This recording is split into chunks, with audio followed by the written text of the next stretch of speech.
Now, we all know dismissive avoidant attachment styles tend to be confusing at times. Sometimes they give mixed messages and seem to be really interested in the relationship, and other times they seem to be dismissive or avoidant. But there are deeper reasons that these specific things are happening. And beyond that, there are specific things that if you understand these key hacks to making a relationship work with a dismissive avoidant attachment style, it has the capacity to completely transform the dynamic from something confusing and frustrating to something healthy and thriving.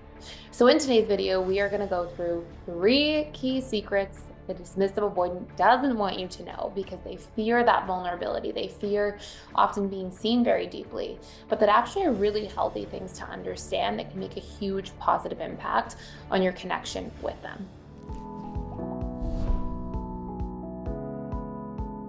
So the first thing you really want to understand is that your dismissive avoidant loved one, it's not like they have this conscious mind experience where they're going, oh, I'm going to express myself, but I decided at the last minute here I don't want to, and let me just keep that down. It doesn't quite feel safe. They don't realize this is happening. This is subconscious. It's out of their conscious mind's awareness. These things are like happening on autopilot without them actually critically thinking about it.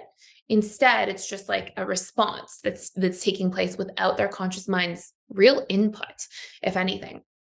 And when I go through this video here, it's like these are things the DA doesn't want you to know. But on one level, if they weren't afraid of being seen and known, and if they weren't afraid of their own vulnerabilities, it would actually be something they would need you to know because it's something that can be really helpful in a relationship. And on some level, dismissive avoidance long for understanding. They want to be understood and accepted as they are.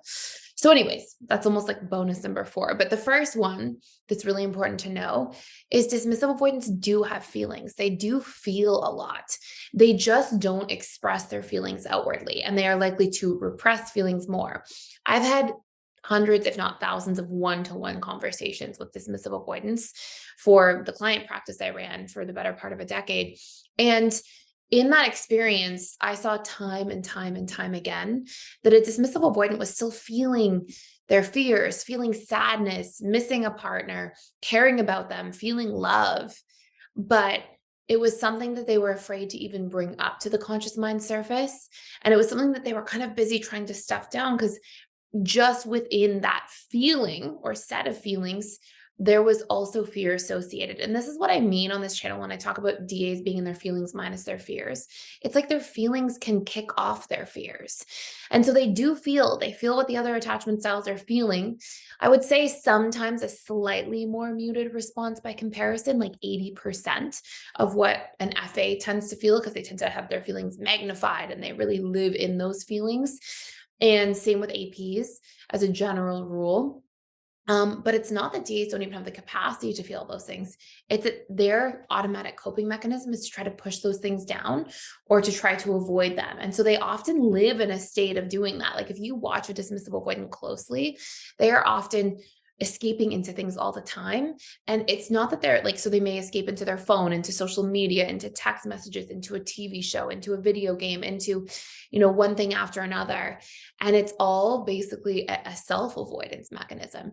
And they're escaping from their own feelings and emotions. So it's not that those aren't there. It's that they're coping quite consistently and avoiding and trying to repress and compartmentalize. And so they may be a little more skilled at that, perhaps, than other attachment styles when others are triggered, because that's their way of coping, is to push down, not to have that information flow up. But really, that secret number 1 is that they feel so much. They have all those feelings there. I know it may seem like they don't from time to time, but that really couldn't be further from the truth. It's just the expression of them and their coping mechanisms around them are slightly different. Number 2, dismissive avoidants are very, very sensitive to criticism. I've talked about this on this channel before, but the way I like to think of this as an analogy, and I want to really highlight this because of how valuable it is to know this and to really understand it deeply.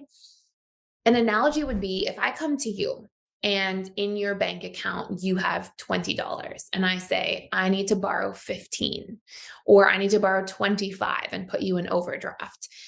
That's really scary. That feels a lot worse than if I come to you and say, hey, I need to borrow $25, but you have $10,000 in your bank account, right? There's a big difference. And the way I like to think of the dismissive avoidant when it comes to criticism is it's like their emotional bank account is constantly running on empty.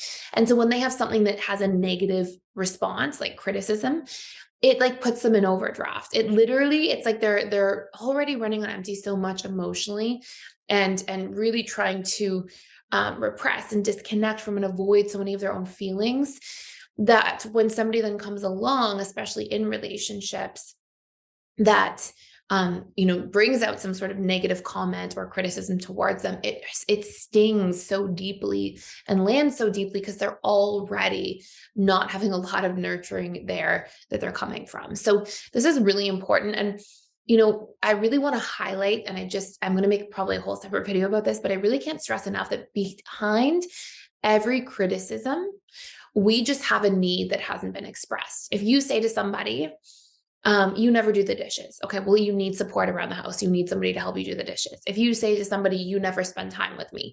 Okay, you need more quality time. Like if you can unpack your own criticisms towards anybody in your life, you'll see that we can actually just flip that and convert that into a need we can express in the positive form.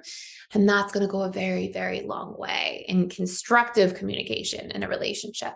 I have a whole course about that, by the way, and how to flip it. And it's got a whole bunch of scripts for communication. You can actually print off the scripts. You can check it out for free for 7 days using the link in the description box below. But with that, you can actually print off this, like, I think it's like 40 or 50 pages, maybe it's 60, but it's just this whole workbook of like, as an AP, if you're having this issue, here's how to communicate. It gives you all these examples you can just use. And we talk about the different key points to communication. So it's called our communication scripts course inside PDS. And then number 3, another really big thing that's important to know is that dismissive avoidants are afraid to communicate through their words. And on some level, they feel like they can't do it. They feel like, I'm not able to do that. I can't have that conversation. And it's not that they critically analyze it again. It's that subconsciously, they have so many fears tied to communication because they have such a history of being rejected when they did have a need or they did try to communicate in their childhood or upbringing. Like, let's say, for example, that you come home from school and you had a bad day and you're a little kid and you're like, hey, I had a bad day, or you want to express it. You might have a parent say like, oh, don't be a baby, like get over it. You're going to be fine. Or if you're not feeling well, you might have a parent that's just like, hey, get over it. We all get sick sometimes. And it's like, there's just this inherent when you want to reach out for support, for love, for connection, for your needs to be met, there's enough consistent rejection in some form or even shaming or neglect that you just learn like, okay, I can't get my needs met from other people. It won't work. So you have this automatic subconscious block that comes up. So when you want to communicate through words or want to do these different things, the DA is like, it's like they have this need to do it. And right away, as soon as that need is triggered, it's like that those stored associations emotionally are then triggered next to it that say, nope, we can't do that. Nope, that's bad. And then we push it back down. And so this can be something that like a DA longs to do. They want to be understood. They want somebody to kind of understand their inside world, but it just feels like it's not possible. And those subconscious barriers and blocks are really what are there blocking them. If you're interested in helping make a huge impact on other people's lives while also building financial freedom, I'm offering an early bird 50% discount on our integrated attachment theory relationship certification program that will help you become a certified integrated attachment theory relationship coach and build your own thriving practice by the end of 12 weeks. This 12-week on-demand program will help you kickstart your new career by teaching you revolutionary tools and strategies that help clients transform their lives and relationships. Build your own coaching practice and set yourself up for a waitlist of clients and financial success. Even if you have no coaching experience, this program will give you very in-depth tools, resources, and confidence to get started in a matter of weeks. And you can learn more information by clicking the link down below. We have a whole course too that you can check out for free, and it's all about belief reprogramming, finding those blocks no matter what attachment style you are, and being able to isolate what different subconscious blocks we have and bring them to the conscious mind surface through a set of questions in that course, and then be able to plug those into reprogramming tools so we can shed some of these old patterns. So anyways, hopefully that might give you some insight if you're interested in that kind of stuff as well. And it's called the Emotional Mastery and Belief Reprogramming course. So anyways, I hope this makes sense. 3 big secrets. They might really empower your relationship, especially if you have conversations about these things with a dismissive avoidant loved one, or if you are a DA listening to this, to really help you dig into some of that understanding of your own subconscious mind and what might be going on some level as well. So thank you so much for watching. I hope you enjoyed this video. Please subscribe to this channel if you enjoy this content, and I will see you in the next video.